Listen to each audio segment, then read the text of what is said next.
Jérusalem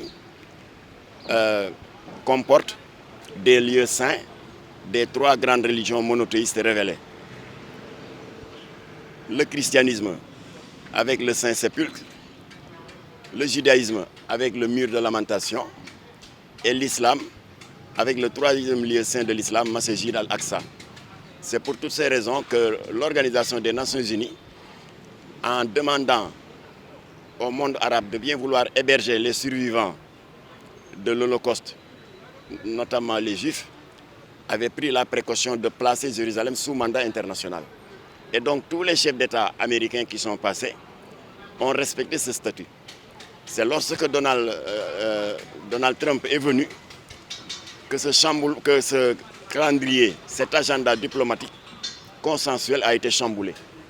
Sous prétexte de matérialiser une promesse de campagne faite à l'électorat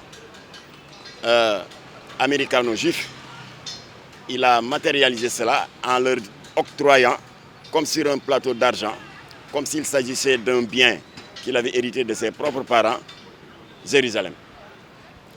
Et Israël est venu enfoncer le clou en transformant en 2016 Jérusalem en capitale. Alors voilà donc en gros l'origine de cette tension qui perdure depuis 70 ans maintenant. Et à l'heure actuelle, tous les médias occidentaux qui étaient traditionnellement favorables aux thèses sionistes admettent aujourd'hui que si ce conflit perdure depuis 70 ans, c'est parce que simplement Israël occupe de manière illégale la Cisjordanie, Gaza et Jérusalem-Est.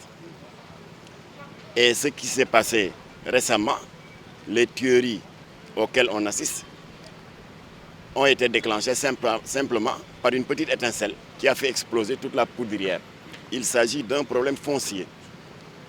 Dans une localité qui s'appelle Cher Jaba, il y a eu une famille d'Israéliens forte de cette possibilité que leur a donnée le gouvernement hébreu, à savoir que si une famille a la possibilité d'apporter la preuve qu'avant la création de l'État d'Israël, ses ancêtres habitaient dans telle localité, si cette famille parvient à apporter les preuves, la justice peut lui donner le droit de venir récupérer son bien foncier.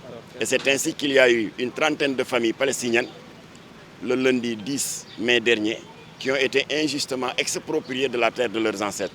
Le pays s'est embrasé et nous en sommes à 222 morts, dont une quarantaine d'enfants. Alors nous, Jamra, nous ne pouvions pas rester indifférents dans ce concert de réaction timide au niveau de la Oumma internationale, pour la bonne et simple raison que le minimum de reconnaissance, si j'ose dire, serait de nous faire entendre. Parce qu'Abdou Latif Gueye, le fondateur de Jamra, ne l'oublions pas, s'était vu attribuer en 1989 le titre de vice-président du comité Al-Quds. Alors donc nous avons donc décidé de nous faire entendre, et c'est déjà fait il y a quelques minutes, parce que nous avons déposé une lettre de protestation, mais de condamnation également, auprès des autorités diplomatiques d'Israël. Et le deuxième jalon, qui sera beaucoup plus large, qui sera posé vendredi, en partenariat avec 35 organisations religieuses et de la société civile, dont la Ligue des imams et des oulémas dirigée par Imam Damdiaye, dont le Rassemblement islamique du Sénégal dirigé par votre confrère journaliste Mohamedou Baro et Makhtar Kébé, dont l'association des élèves et des étudiants, dont également l'amicale des cadres musulmans, etc. Une bonne trentaine. Nous allons nous retrouver, Inch'Allah, vendredi prochain à la place de l'Obélisque pour une riposte certes pacifique, mais ferme et massive, et exiger l'arrêt de la tuerie